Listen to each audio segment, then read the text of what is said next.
Salam, salam sejahtera bagi kamu semua. Selamat pagi dan selamat menikmati hari yang Tuhan anugerahkan bagi kita. Mari saudara-saudara, sebelum kita menjalani aktivitas hari ini, sejenak kita sandarkan hidup kita untuk mau dituntun Tuhan melalui firman-Nya yang akan kita dengar bersama. Pertolongan kita adalah dalam nama Tuhan yang menjadikan langit dan bumi. Kasih karunia dan damai sejahtera dari Allah Bapa kita dan dari Tuhan Yesus Kristus menyertai kamu. Amin. Saudara-saudara, firman Tuhan yang akan kita dengar bersama untuk edisi Jumat 8 April 2022 dari Yesaya 53 ayat 1 sampai 12. Yesaya 53 ayat 1 sampai 12. Berdoa untuk pemberitaan firman Tuhan. Sesungguhnya Tuhan dalam sukacita yang terbangun dalam hidup kami di pagi ini menjadi suatu kesempatan untuk memberi diri mendengarkan firman-Mu dan menyatakan syukur kami kepadamu. Saatnya kami bersama-sama mempersiapkan diri untuk mendengarkan firman-Mu. Dan terangilah kami ya Roh Kudus, supaya kami memahami firman-Mu di dalam kehidupan kami lakukan dalam berbagai aktivitas dan kegiatan kami. Ampuni dosa kami Tuhan, layakkanlah kami untuk mendengarnya. Di dalam nama Yesus Kristus Juru Selamat kami sudah datang berdoa. Amin. Yesaya 53 ayat 1 sampai 12. Firman Tuhan, siapakah yang percaya kepada berita yang kami dengar, dan kepada siapakah tangan kekuasaan Tuhan dinyatakan? Sebagai taruk, ia tumbuh di hadapan Tuhan, dan sebagai tunas dari tanah kering. Ia tidak tampan dan tidak semaraknya pun tidak ada, sehingga kita memandang dia, dan rupa pun tidak, sehingga kita menginginkannya. Ia dihina dan dihindari orang. Seorang yang penuh kesengsaraan dan yang biasa menderita kesakitan. Ia sangat dihina sehingga orang menutup mukanya terhadap dia. Dan bagi kita pun dia tidak masuk hitungan. Tetapi sesungguhnya penyakit kitalah yang ditanggungnya dan kesengsaraan kita yang dipikulnya. Padahal kita mengira dia kena tulah, dipukul dan ditindas Allah. Tetapi dia tertikam oleh karena pemberontakan kita. Dia diremukkan oleh karena kejahatan kita. Ganjaran yang mendatangkan keselamatan bagi kita ditimpakan kepadanya, dan oleh bilur-bilurnya kita menjadi sembuh. Kita sekalian sesat seperti domba, masing-masing kita mengambil jalannya sendiri, tetapi Tuhan telah menimpakan kepadanya kejahatan kita sekalian. Dia dianiaya, tetapi dia membiarkan diri ditindas dan tidak membuka mulutnya, seperti anak domba yang dibawa ke pembantaian. Seperti induk domba yang keluh di depan orang-orang yang menggunting bulunya, ia tidak membuka mulutnya.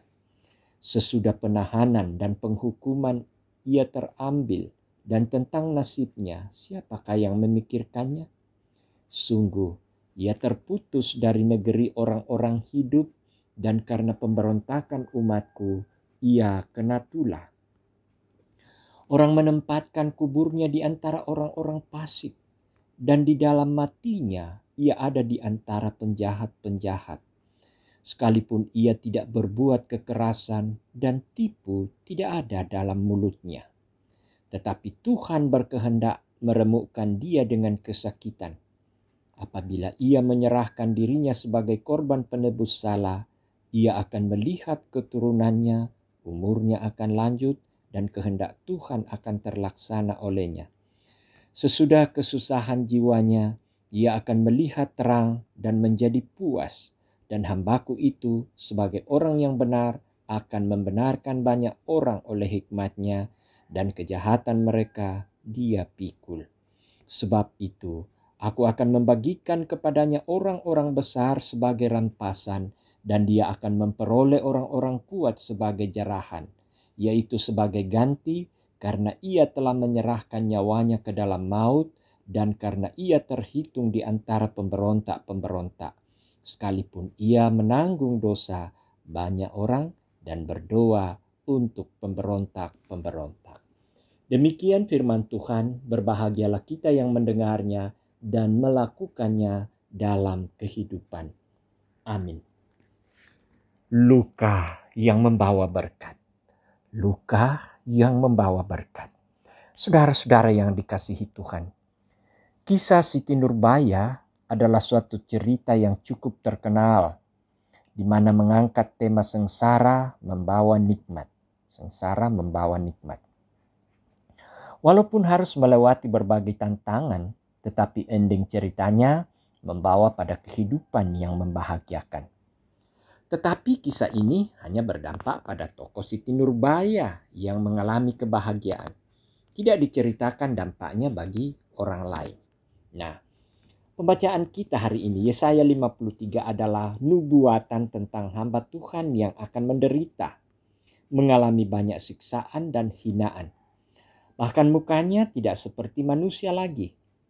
Menggambarkan bagaimana beratnya siksaan yang dialami demi menanggung kesalahan dan pemberontakan orang lain. Dia tidak memperhitungkan dirinya.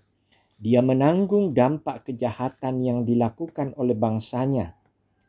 Dalam bacaan ini digambarkan seperti domba sembelihan yang dibawa ke pembantaian.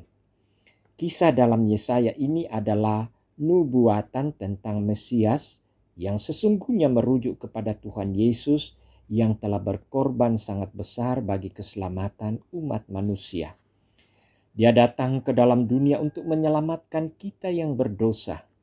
Dia rela mengalami beratnya siksaan akibat dari pemberontakan kita, yakni dosa yang mengakibatkan kita patut dihukum. Betapa pengorbanan Kristus adalah pengorbanan yang dilakukan karena kasih Allah yang luar biasa kepada kita umatnya. Tuhan tidak ingin kita binasa.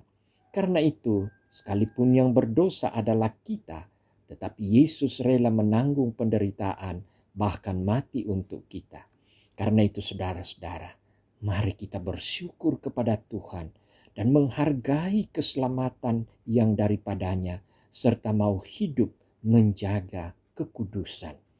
Dia yang terluka, tetapi kitalah yang keberkatan, karena dia sangat mengasihi kita. Terpujilah Kristus. Amin. Mari saudara-saudara kita berdoa. Terima kasih Tuhan. Wujud kasih-Mu nyata lewat pengorbanan Tuhan kami Yesus Kristus. Rela menderita, dihina, siksa, dan mati di atas kayu salib.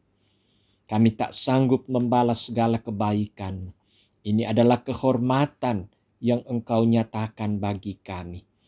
Tuntunlah kami ya Roh Kudus, supaya menjadi anak-anak yang sanggup mensyukuri, anak-anak yang sanggup memberi diri setia dan taat, dan untuk memelihara kehidupan dan keselamatan yang telah kami peroleh di dalam pengorbanan Yesus itu. Terima kasih untuk firman yang terdengar di pagi ini, dan itu akan menjadi penuntun hidup kami dalam melakukan segala kegiatan kami, dalam beraktivitas. Kiranya di dalam hal yang kami lakukan boleh menjadi wujud kesaksian kami, ketaatan kami, kesetiaan kami. Biarlah ya Tuhan, di situ nyata bahwa kami adalah anak-anak yang hidup di dalam terang firman-Mu. Kuasailah kami, naungi kami dengan kuasa-Mu Tuhan. Percukupkan kami dengan kebutuhan hidup. Karena sesungguhnya Engkau tidak akan meninggalkan kami. Engkau luar biasa menyayangi kami. pemeliharaanmu akan terus sempurna sampai pada kedatangan Tuhan kami Yesus yang kedua kali. Berkati setiap keluarga jemaat Tuhan. Berkati usaha dan pekerjaan mereka. Berkati anak-anak mereka. Terlebih Tuhan menolong dan menopang mereka dalam menjalani pergumulan masing-masing. Mereka menyatakan, mereka berdoa dan kami bersyafaat bersama. Allah lah yang akan bertindak untuk menyelesaikan segala persoalan dan perkara jemaat. Berdoa dan terus berdoa Tuhan, mendoakan kekasih-kekasih kami yang sakit. Tuhan, hanya Engkaulah sumber pemulihan. Engkau yang akan memulihkan jiwa mereka. Engkau yang akan memulihkan fisik mereka. Dan Engkau akan memberkati segala sarana yang mereka terima sebagai wujud pelayanan kasih. Bapa di surga, berdoa untuk semua pelayanan yang akan kami angkat sepanjang minggu ini. Tuhan berkati supaya semuanya itu menjadi suatu kesaksian dan pelayanan jemaat untuk menyatakan dan menyampaikan kabar sukacita di dalam Yesus Kristus. Berdoa untuk pemerintah bangsa dan negara kami Tuhan. Tuhan berkati mereka mulai dari pusat sampai ke pelosok. Karuniakan hikmat supaya mereka bisa menyatakan pemerintahan dalam kebijakan, kebenaran dan keadilan Tuhan. Terima kasih Tuhan. Ini doa kami. Kami bawa di dalam nama Tuhan Yesus Kristus. Itulah Tuhan dan Juru Selamat kami. Amin. Nah saudara-saudara, luar biasa saat Tuhan menyatakan kepada kita, datang menyapa lewat firman-Nya bahwa sesungguhnya oleh penderitaan, oleh penyerahan diri Yesus Kristuslah kita diselamatkan. Itu adalah wujud kasih yang sangat mahal. Mari jadi saksinya, tunjukkanlah keteladanan, tunjukkanlah kesetiaan dan ketaatan dalam hidup dan aktivitas saudara. Mari terima berkat-Nya. Tuhan memberkati engkau dan melindungi engkau. Tuhan menyinari engkau dengan wajah-Nya dan memberi engkau kasih karunia. Tuhan menghadapkan wajah-Nya kepadamu dan memberi engkau damai sejahtera sekarang dan selamanya. Amin. Demikian ibadah kita. Selamat beraktivitas.